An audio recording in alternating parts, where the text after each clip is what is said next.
오늘은 저희가 읽었던 본문 가운데 34절 9절에 있는 멀지 않도다 묻는 자가 없더라 라는 제목으로 함께 생각을 해보고자 합니다.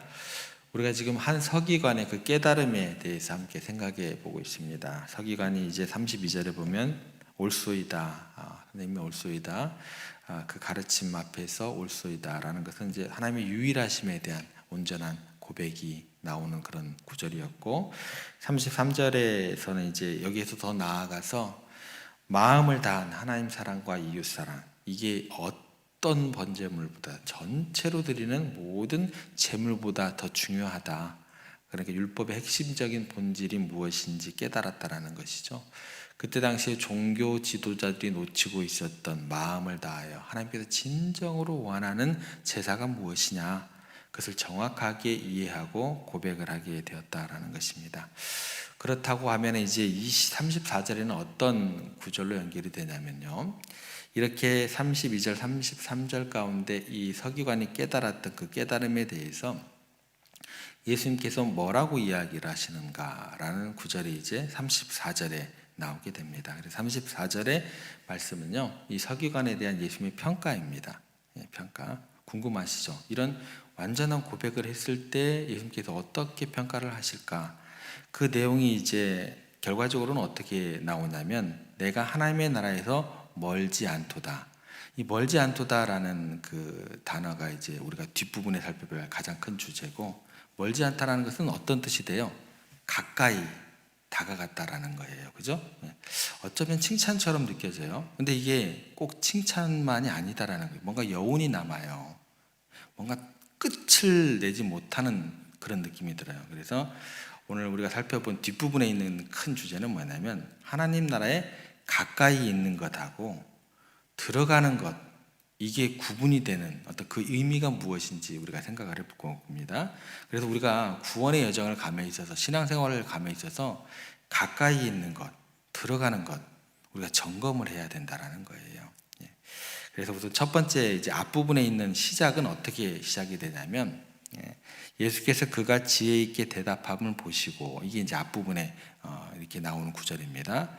예수님께서 서기관의 대답을 들으시고 그가 참으로 지혜 있게 대답했음을 주목하셨다라는 거예요. 단순히 말을 잘했다, 네가 논리적으로 많은 말씀을 다 외웠다, 이런 의미가 아닙니다. 그러니까 일명 어떻게 우리가 접근하냐면, 문자적으로 성경을 바라보지 않았다라는 거예요. 글자 그대로 그렇게 바라봤다라는 게 아닙니다. 그의 대답 속에서 하나님의 뜻이 무엇인지 분별했다라는 거예요. 통찰력과 지혜가 담겨 있었기 때문에 예수님께서 칭찬하셨다라는 거예요. 구약 성경에 강조되었던 것처럼 율법의 참된 의미가 무엇인지, 의도가 무엇인지, 마음에서 우러나오는 순종이 얼마나 중요한지를 이해하고 있었다라는 거예요. 그러니까 율법이 그냥 글자 그대로 지켜지는 율법이 아니라 그 안에 담긴 하나님의 마음이 담겨 있고, 사랑이라는, 또 순종이라는 이런 본질을 꿰뚫어 본 고백이 되었기 때문에 그렇다라는 것입니다. 그래서 예수님께서 그런 이해를 보시고 기뻐하셨다라는 거예요. 그래서 이처럼 하나님의 말씀을 깨닫고 이해하는 것은 참으로 복된 일이 될 것입니다. 그래서 안식일을 지키라, 그자 그대로 이 사람들은 안식일에 아무것도 하지 못하고 그런 것 가운데 있는 것이 아니고, 안식일에 손 마른 사람을 고치는 것이 옳으니까, 고치지 않는 것이 옳으니까, 그 마음에 담겨 있는 하나님의 마음이 뭐냐, 예수님께서 고쳐주시는 그런 연결, 해석, 그런 내용으로 연결시키면 좋을 것 같아요. 하나님의 말씀을 깨닫고 이해하는 것은 참으로 복된 일이다라는 거예요. 그래서 우리가 성경을 읽고 묵상하고 그렇게 배우는 과정 속에서 하나님의 뜻을 더 깊이 알아갈 때 주님께서 우리의 그 모습을 기뻐하신다라는 거예요. 문자적으로 이게 1.1획도 어긋남이 없는 하나님의 말씀이니까 그 말씀 문자 그대로 지켜야 된다, 그게 아니에요. 하나님의 말씀은 영혼 분별하시고 1.1획도 어긋남이 없으시지만 그 마음에 담겨있는 영혼은 분별하신 하나님의 마음이 어떤 거냐는 거예요. 뜻이 어떤 거냐는 거예요.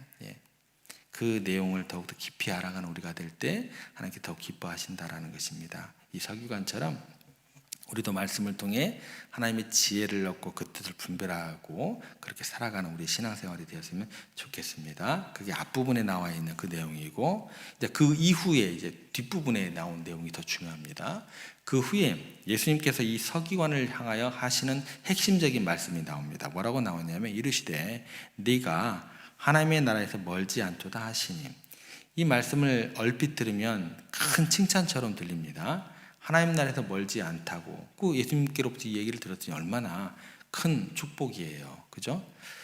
그런데 그때 당시에 또 특별히 다른 종교 지도자들은 예수님과 척을 지고 있었죠. 대적하고 있었고, 그러다 보니까 하나님의 나라의 진리에서 멀리 떨어져 있었던 것을 생각한다고 한다면, 이 서기관은 참으로 하나님 나라의 문턱이 매우 가까이 다가간 사람이었다라는 거예요. 그래서 하나님의 나라의 본질을 이해했고 하나님께서 기뻐하시는 것이 무엇인지도 말할 정도였으니까. 그런데 조금 전에 생각했던 것처럼 이 말씀에는요, 양면성이 있어요. 또 다른 의미가 숨겨져 있다는 것입니다. 멀지 않다, 아직 들어가지 못했다라는 거예요. 이렇게 이제 접근하면 이게 문제가 좀 어려워져요. 그죠? 가깝다, 이건 굉장히 긍정적으로 느껴지는데 들어가지 못했다, 나 들어가고 싶은데, 이렇게 된다라는 거예요. 마치 결승선 앞에 바로 서 있지만 결승 테이프를 끊지 못하고 있는 달리기 선수하고 똑같다라는 것입니다.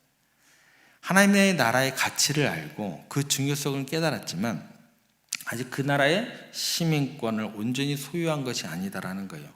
미묘한 여운이 말씀 속에 담겨 있다라는 거예요. 그러니까 신앙생활을 하는데 전혀 기쁘지도 않고 행복하지도 않고, 예를 들면 그런 거겠죠. 누리지도 못하고, 이게 복음이 기쁜 소식이라 하는데 이게 진짜 복음이 맞는지 이런 생각이 자꾸 들기도 하고. 율법이라는 것은요, 우리를 예수 그리스도께로 인도하는 역할을 하게 됩니다. 그렇기 때문에 하나님의 나라를 얻기 위한 이 서기관의 다음 행보는 바로 예수 그리스도께로 인도하는 그 역할을 했던 율법의 그 역할을 뛰어넘을 수 있어야 돼요. 인도했다는 건 뭐예요? 그 예수 그리스도 앞에 가서 멈춰 있으면 안 된다는 것이죠. 예수 그리스도를 맛보고 즐기고 누리고 그 명예까지 갈 수 있어야 된다는 거예요. 근데 어쩌면 서기관에서 가장 취하기 어려운 그 다음 단계의 걸음이었을지도 모르겠습니다. 율법의 참된 의미를 깨닫는 것, 마음에서 우러나온 순종이 중요하다라는 것을 아는 것 중요합니다. 사랑이 모든 제사보다 낫다라는 것을 이해하는 것 중요합니다. 이 모든 것은 하나님의 나라로 인도하는 중요한 과정인 것은 틀림없습니다. 그런데 이것만으로 충분하지 않다라는 거예요. 문턱 앞에 서 있는 것과 문을 열고 안으로 들어가는 것은 뭐예요? 전혀 다른 이야기가 되는 거예요. 이 서기관은요, 제사와 의식을 넘어선 마음의 순종은 알았습니다. 그런데 심지어 이처럼 하나님께 대한 순종을 이해했던 사람마저도 그 나라에서 멀지는 않지만 하나님의 나라를 아직 완전히 여전히 소유하지 못하고 있다는 사실을 예수님께서 이 말씀을 통해서 우리에게 가르쳐주고 있다는 거예요. 맛보지 못하는 그런 단계에 있을 수 있다는 거예요. 누리지 못하는 우리의 신앙생활이 될 수 있다는 거예요. 알기는 엄청 잘 알아요. 막 박학다식해요. 율법 조항 자체가 모르는 게 없어요. 그렇다고 했을 때 암과 소유 사이를 연결하는 마지막 가장 결정적인 한 걸음이 뭐라고 나오냐면, 지적인 깨달음이나 도덕적인 실천만으로 도저히 넘어설 수 없는 이 문턱을 넘을 수 있는 유일한 열쇠는 뭐냐? 그것이 뭐냐면 예수 그리스도를 나의 구주로, 주님으로 인격적으로 영접하고 그분께 삶을 온전히 의탁하는 믿음이다라는 거예요.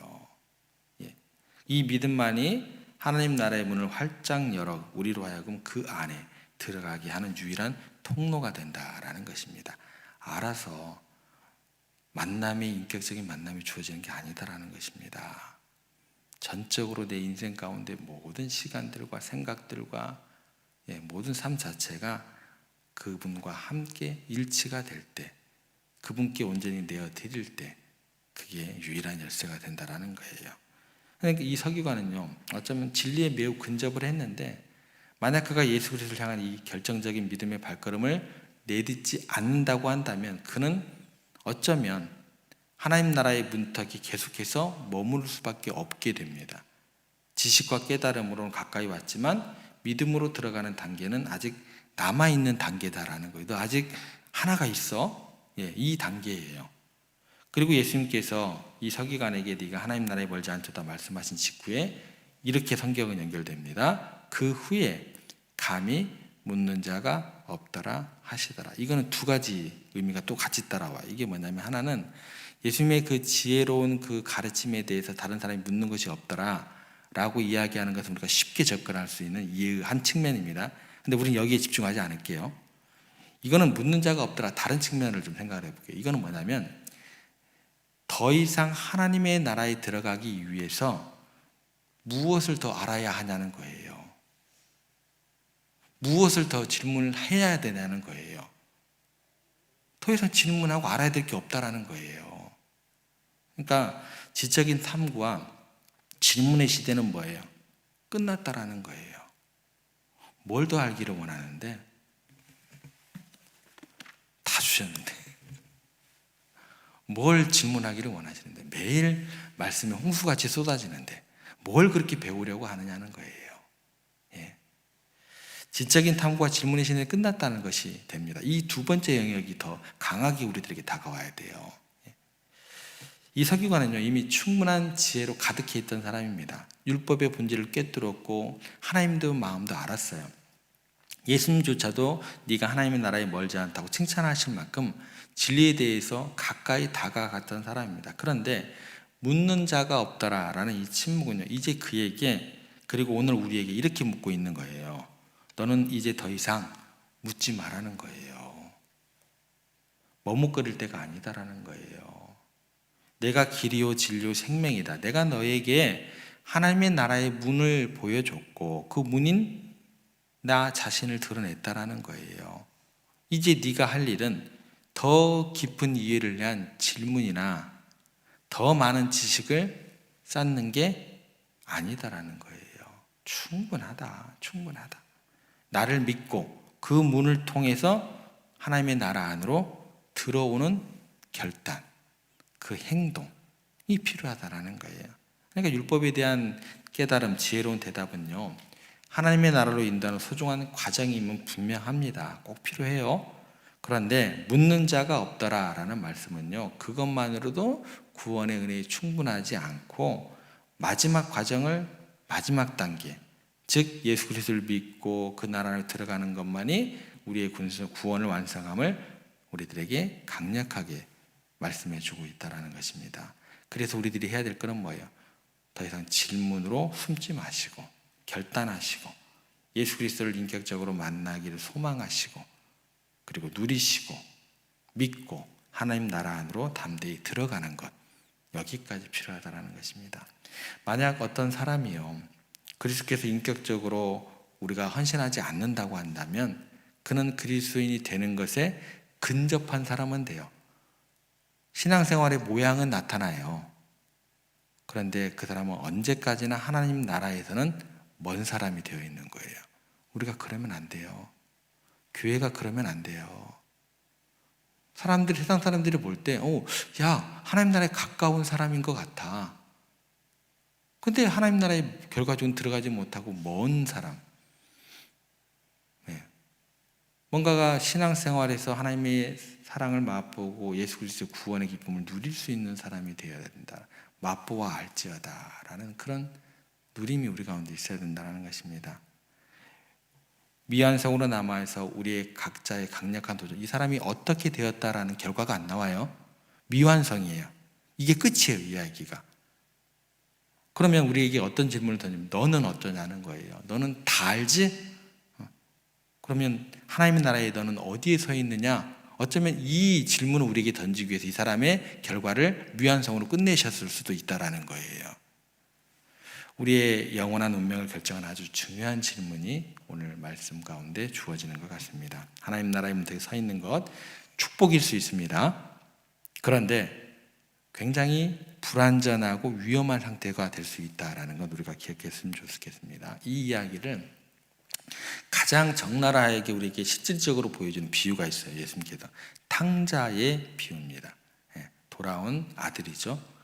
아버지 집을 떠나서 모든 것을 잃고 비참해졌을 때요, 그가 결심하는 게 있어요. 뭐예요? 아버지 집으로 돌아가기로 결심을 합니다. 이것이 뭐예요? 하나님 나라에 가까이 가기로 마음을 먹는 순간이에요. 아버지께 돌아가기로 결단을 하잖아요.